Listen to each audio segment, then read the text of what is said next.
So just to set the stage for us, for 3 years, Jesus traveled throughout Israel, proclaiming the good news that the kingdom of God had come. And what he meant by that was that God's reign, that God's rule had broken into human history in the person of Jesus, and that Jesus had come to bring God's grace to the world and begin to put to rights what's wrong with the world.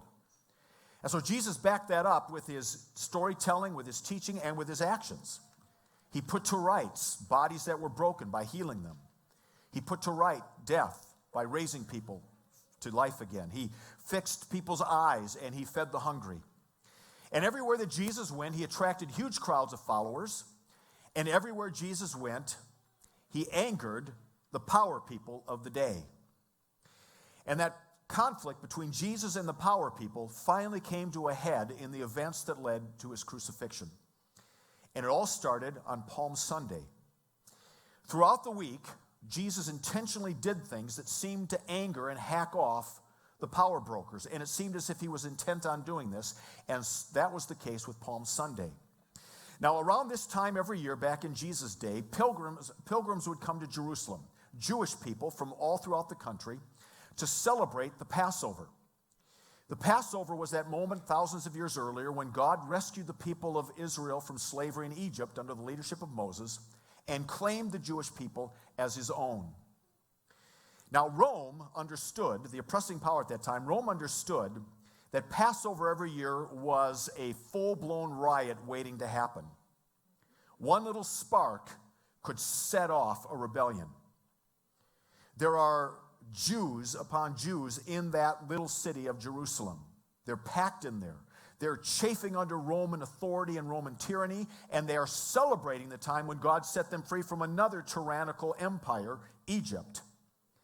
And it was always around the time of Passover that the Jews began to look for their Messiah, a conquering warrior king who would boot Rome out once and for all and set up the kingdom of God. And so Rome understood this is a powder keg every year. And so Rome, right before Passover, would always march into Jerusalem with a show of strength. It would be led by the Roman Pontius Pilate, who was sort of the representative of the Caesar.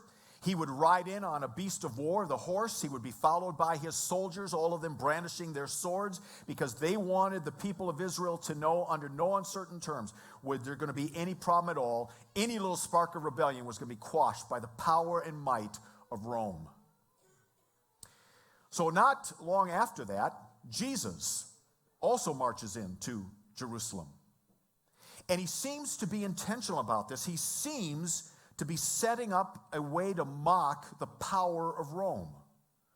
So here's where I need the kids to come on up and help me. Kids, come on up, and they're going to help me out. And Carly has volunteered to help me as well. You're going to be Jesus. Yeah, because we're an equal opportunity employer here. All right, so kids, come on up and have a seat. Kids, come on up, have a seat. All right, now you don't have to be shy. So here's what's going to happen. So Jesus is marching into Jerusalem in the same way that Pilate had marched into Jerusalem. But Jesus doesn't ride in on a beast of war, a horse. He rides in on a beast of burden or a beast of peace, a donkey. And so we have a donkey here for you, Jesus, right here. Isn't that nice? Yeah. All right, that's your donkey. All right, so you're going to that'll be your donkey. And then rather than being flanked by soldiers, Jesus was flanked by everyday, ordinary Jewish people.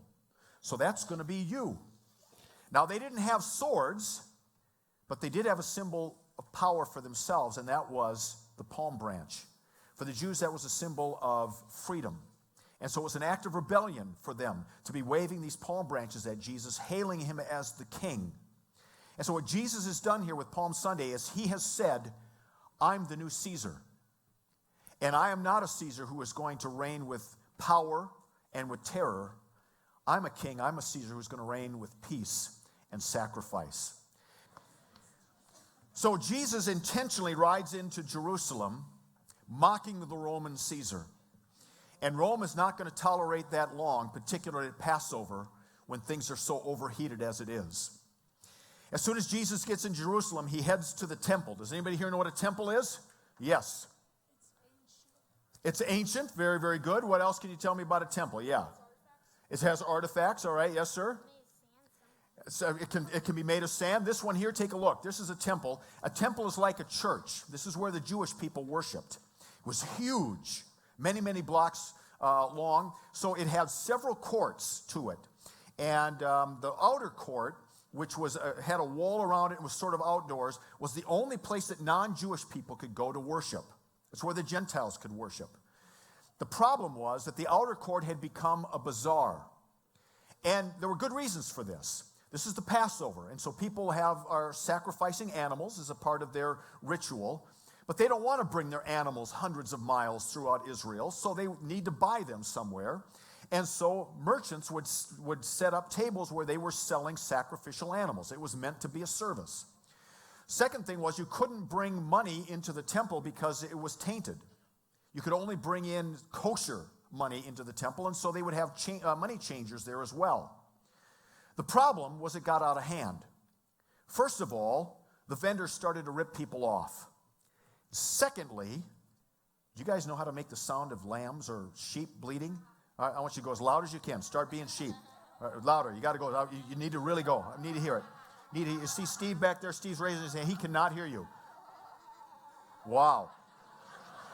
All right, I need you to bath. Help him out. All right, do some bathing. All right, just be as loud as you can. Now keep going. Don't stop until I tell you to stop. All right, so imagine, just keep going.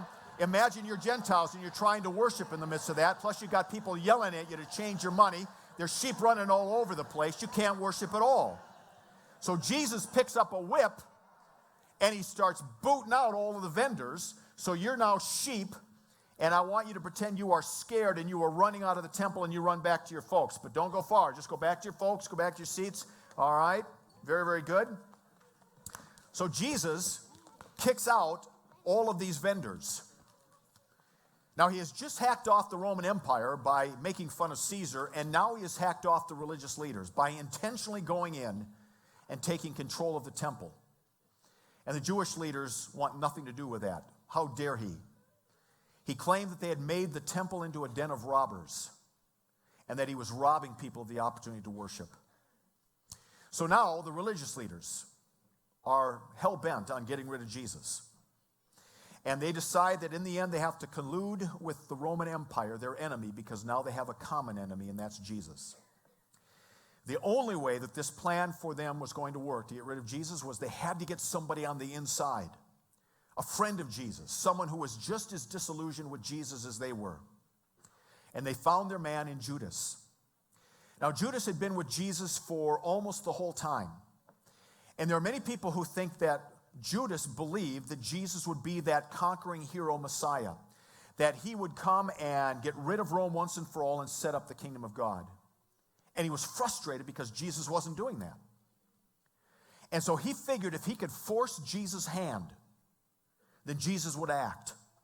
He would use his power to boot out Rome and set up God's kingdom. And so he decided to betray Jesus. Not because he wanted to hand Jesus over to be killed, but because he wanted to force Jesus to act. And so Judas and the Jewish leaders got together to figure out how they would get rid of Jesus. So now we fast forward to Thursday evening. People all over Israel and in Jerusalem in particular are celebrating the Passover meal, that meal where God freed the people of Israel from slavery in Egypt. Jesus is there with his disciples. They're going to celebrate that Passover meal, but in the process of celebrating the Passover meal, Jesus transforms this meal into a meal of grace that to this day continues to change people's lives. But before he did that, he did something rather shocking. So I need the kids to come back up again, all right? So the kids are now playing their third role. So first they were participants in the parade, then they were sheep, now they're going to be disciples. So we need the kids to come on up, and they're going to help me be disciples here, all right? Yeah, you can bring your palm branch, that's fine. All right, everybody have a seat. Okay. Now, we've talked about this before, some of you will remember. What were the roads made out of in Jerusalem? Anybody know? Yeah? Dirt and mud. And do you know who would? Yeah, it's okay, he's got that. Do you know what would walk on those roads? Yeah? Animals and people. And what do animals do when they're out walking? They poop. Right, they pee. And they also, because they didn't have good sewer systems there was a lot of human stuff on those roads as well. So most people either went barefoot on those streets, or they had thin little sandals, and so their feet would become really grossed out with all kinds of animal poop and mud and all of that kind of stuff. And so somebody would have to, what's the matter? Somebody would have to wash their, can you get a good shot of that, Steve? Look at that. I've been walking around in poop, all right? Anybody here want to wash my feet? Anybody? Huh? No? So the lowest of the lowest servants would wash people's feet because it was a disgusting job. Now just look at that foot. You imagine having to dig out all the poop between my toes, and I've got hair on my toes, so you'd have to wipe all that stuff off of my, I have hair on my back too. You care? Did I color my foot? No. That's real poop, don't you think? No, you don't think so? All right, so here's what we're going to do. So the lowest of the lowest would actually wash people's feet. Nobody wanted that job. But then Jesus washes the feet of his disciples, each one of them, because he wanted to teach them something. So here's what we're going to do, kids. I want each of you to take one shoe off, and if you've got a sock on, take that off, and your mom or dad or grandma or grandpa's going to come up, and they're going to wash your foot for you. All right? So parents, come on up. We're going to do a little foot washing here for you. We've got hazmat, free, safe things here. So if we got some kids, all right, you ready? They're going to get some feet washed. Can you get your shoe off there? Huh? You want me to help you? You got it? All right. All right, just one shoe. We're not going to wash both feet. We don't have time for both. You can take a bath, first bath of the month today when you get home. All right. So Jesus wanted to teach his disciples something while he's doing this. And here's what he wanted to say. This is what your king looks like. This is how your king rules. This is what your king does. Jesus did not come to rule the world with force and power and tyranny. He came to rule the world with grace and submission and self-sacrifice. And so he washed the feet of his disciples, and he says, I want you to be like that. That's what it looks like to be my follower. After Jesus washed their feet, he then turned to the Passover meal. Again, remember, this is a meal that commemorates what God did thousands of years earlier by rescuing the people of Israel from Egypt. But then Jesus takes that same meal and he makes it personal and makes it about himself and what's about to happen. During the Passover meal, Judas snuck out and went to meet with the Jewish leaders because they had a place and time where they were going to arrest Jesus. Jesus and his disciples finished up the meal, and they headed out of the city of Jerusalem, went through the gates, down a valley, up the Mount of Olives, where Jesus spent time in the Garden of Gethsemane praying, overwhelmed with what was about to happen to him. And it was there in the Garden of Gethsemane that Judas led the soldiers to betray Jesus, and he betrayed him with a kiss. And I imagine that Judas was pretty shocked, because what he expected was that when the soldiers came to arrest Jesus, that Jesus would act, and he would use his power to overthrow Rome and set up the kingdom of God. But instead, Judas watched as Jesus submitted himself to the power of Rome and was arrested.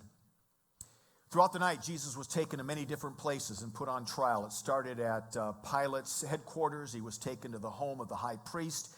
He was taken to Herod Antipas's palace and then back to Pontius Pilate. The Jewish people under Roman rule had no freedom whatsoever to execute anyone. And Pilate wasn't about to kill a Jewish man for a religious squabble. But when the religious leaders told Pilate that Jesus claimed to be Caesar, Pilate had to act, because that was an act of treason against the Roman Empire. And so Pilate gave Jesus over to the soldiers, who took him downstairs, and they began to mock him as a fake Caesar. They put a robe on him, they put a crown of thorns on his head, they beat him, they spit on him, they whipped him. And then, after having their sport with him, they led Jesus to his throne, where on the top of that throne it said, the King of the Jews. And the one who had ridden into Jerusalem hailed as king a few days earlier, the one who washed the feet of his disciples to say, this is the kind of king I am, the one who was mocked as Caesar, was now on the cross. And there Jesus was crucified for you.